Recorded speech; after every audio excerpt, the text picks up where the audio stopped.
Menanti insentif fiskal, itulah topik kita pada hari ini dalam Hot Ekonomi. Masih bersama saya ada Ibu Henry Saparini dan juga Pak Suryadi. Saya mungkin ingin meminta tanggapan Bu Henry. Tadi sudah dijelaskan oleh beberapa data oleh Julita soal stimulus fiskal yang sudah disiapkan. Banyak sekali sebenarnya. Dan kalau menurut saya 8 poin ini sangat-sangat cukup begitu dari sisi insentif pajak ke pelaku usaha begitu. Tapi kalau menurut Bu Henry sendiri, apakah ini cukup untuk mengantisipasi dampak ekonomi yang terjadi di Indonesia? Kalau kita bicara cukup, tentu kita perlu diskusi panjang karena kita memang saat ini kita memiliki daya saing yang cukup berat gitu, untuk menghadapi kondisi seperti saat ini. Tapi dari sumber daya yang ada, ini yang semestinya dioptimalkan, Mbak. Jadi seperti misalnya tadi, sebenarnya pariwisata itu yang seperti apa sih? Apakah hanya pariwisata yang 10 destinasi, ataukah kegiatan pariwisata untuk sekaligus menggerakkan UKM-UKM yang sangat banyak? Misalnya, ini ada dana tadi yang untuk pariwisata cukup besar. Kalau itu digunakan insentif bagi seluruh daerah untuk meminta para pelajar untuk berwisata di daerahnya masing-masing, itu menggerakkan ekonomi, Mbak. Ya. Gitu ya. Jadi tidak perlu ada promosi dalam kondisi seperti ini nih. Tadi ada alokasi anggaran promosi 102 miliar, influencer 72 miliar sering kita diskusikan. Kalau itu diberikan secara fokus tadi. Jadi memang memberikan insentif, tetapi insentifnya lebih targeted. Tadi kalau misalnya kita jumlahkan yang untuk pariwisata domestik yang akan kita sasar terlebih dahulu ya, karena penerbangan juga masih bermasalah kan. Nah kalau itu dilakukan di semua kabupaten, anak-anak disuruh wisata tadi saya katakan, itu akan mendorong daya beli mereka juga. Nah misalnya yang seperti itu. Kemudian kalau dikombinasikan dengan moneter, OJK dan juga tadi kebijakan fiskal tahap 1 yang dikeluarkan oleh pemerintah, apakah ini cukup bisa untuk mengangkat daya beli kita, Bu? Karena tadi itu kan mestinya targeted. Kalau sekarang ini hanya PPH, PPH itu kan sifatnya general. Tapi yang mana nih yang bisa mendorong agar UKM itu juga bisa bergerak? Kalau yang tadi yang kita berikan insentif adalah wisatawan asing untuk berbelanja di sini, mereka tidak berbelanja kepada UKM. Gitu. Nah, tadi sekarang ini kan yang harus menjadi bumper yang tidak punya tabungan, yang daya belinya itu terbatas, itu kan kelompok bawah tadi. Kelompok bawah itu adalah UKM. Gimana produk mereka itu bisa laku? Kalau misalnya di Jawa Tengah didorong mereka untuk berwisata, ya. Kemudian daerah lain juga berwisata, juga menonton pertunjukan-pertunjukan lokal, maka itu akan ada guliran, ya, atau multiplier efek yang cukup besar, dan kemudian akan ada demand di dalam negeri yang akan memungkinkan para pelaku usaha tadi, industri, untuk melakukan ekspansi. Nah, baru setelah itu kalau tadi ada kebijakan keuangan, kebijakan di sisi moneter, fiskal, diberikan kepada mereka yang tadi akan memproduksi gitu. Nah, jadi ini direncanakan sehingga guliran ini berlanjut. Ya, multiplier ini tidak sektoral dan kemudian sporadis, tetapi mengglobal secara domestik tadi untuk menjadi satu gerakan yang cukup besar. Nah, saya rasa hal-hal yang kayak gitu tuh akan ditangkap oleh masyarakat bahwa oh ini ada langkah-langkah yang sedang dilakukan oleh pemerintah. Terus gerakan untuk tadi yang diusulkan Pak Suryadi misalnya, kita mengganti protein kita. Ya, dari protein yang terbiasa misalnya daging yang kita itu kebutuhan impornya sangat besar, diganti dengan ikan, maka akan ada insentif fiskal yang akan diberikan untuk membeli produk-produk yang diproduksi dari bahan baku lokal seperti misalnya ikan. Peningkatan gizi anak itu menggunakan produk-produk tadi. Jadi kita membelanjakan APBN kita, fiskal kita itu sekaligus juga untuk mendorong masyarakat itu untuk berproduksi dan dikonsumsi sendiri gitu loh, Pak.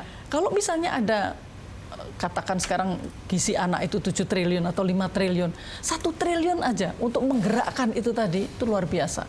Akan membuat nugget ikan, akan membuat abon ikan, akan membuat luar biasa itu. Nah, jadi begitu. Jadi APBN ini akan menjadi captive market bagi produk-produk di dalam negeri. Maka kebijakannya tidak bisa mengglobal. Jadi yang mana tujuannya apa? Mana dulu yang akan kita gerakkan gitu. Pak Suryadi, Anda melihat bahwa apa yang dikeluarkan stimulus fiskal yang disiapkan oleh pemerintah ini kebijakannya mengglobalkah atau bisa menyasar ke tempat tertentu begitu? Lalu seberapa besar bahwa ini akan berdampak pada sektor industri di bawah? Ya, kalau saya melihat ya ini memang sangat global ya, sangat global ya. Kita mesti ada prioritas. Misalkan kalau sekarang kita menggenjot mengenai soal pariwisata. Sekarang ya pertanyaannya, apakah masyarakat tuh mau sekarang keluar?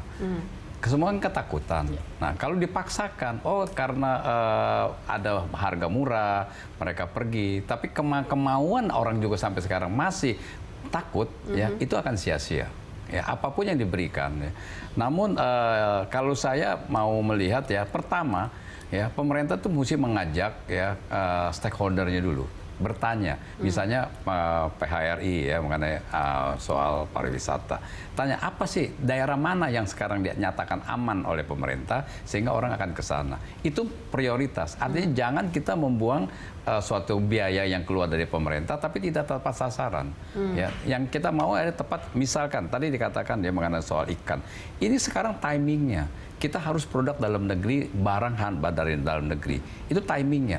Kita misalnya tiba-tiba semua pemerintah ya perikanan kita harus kita genjot ya sehingga semua nggak usah impor daging dulu, semua makanan.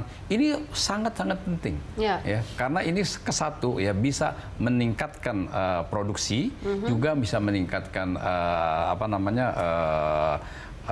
protein untuk kita punya masyarakat ya. Ini sangat penting sekali menurut saya. Nah, jadi kalau mengenai industri juga kita pilah-pilah ya. Mesti ditanya pada sektor ya. Pemerintah tuh misalkan Tapi Indo sendiri ditanya nggak? Diajak ngobrol nggak soal ini? Terus terang aja kalau saya sih belum ya. Belum.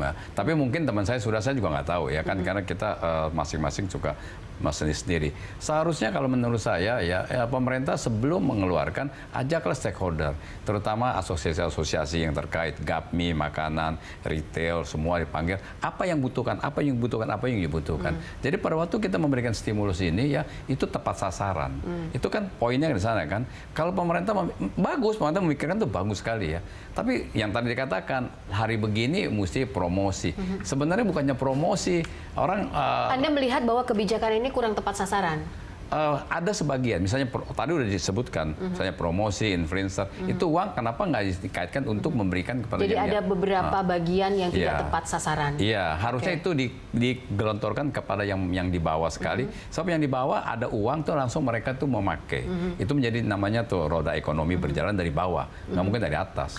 Nah itu yang kita. Baik, Pak Suryadi, Anda melihat bahwa apa yang sudah digelontorkan oleh pemerintah terkait stimulus fiskal, kemudian juga nanti akan ada paket kebijakan baru tahap kedua kalau menurut Pak Erlangga, apakah ini cukup mampu untuk mengangkat daya beli di tengah kondisi virus corona yang melanda dunia?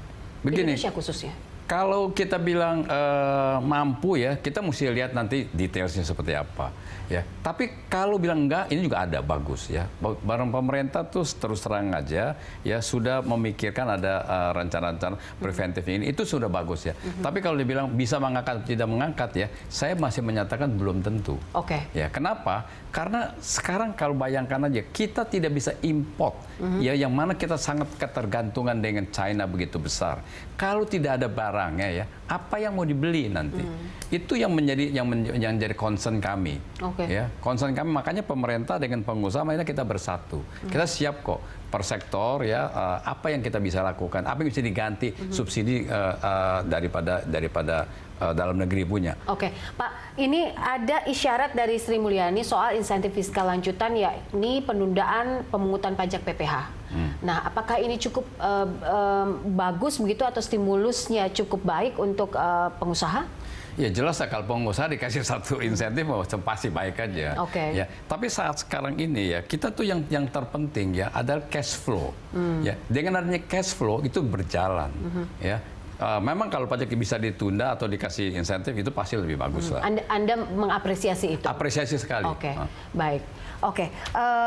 Bu Henry, kalau kita bicara soal virus corona kita tidak bisa menentukan ini sampai kapan. Tapi seberapa besar bahwa dampaknya akan sangat berpengaruh terhadap ekonomi Indonesia saat ini, sehingga apakah kita harus khawatir atau tidak khawatir, atau Indonesia masih on track dengan tetap menjaga pertumbuhan ekonomi saat ini? Ya, jadi bahwa akan ada perlambatan pertumbuhan ekonomi itu pasti ya.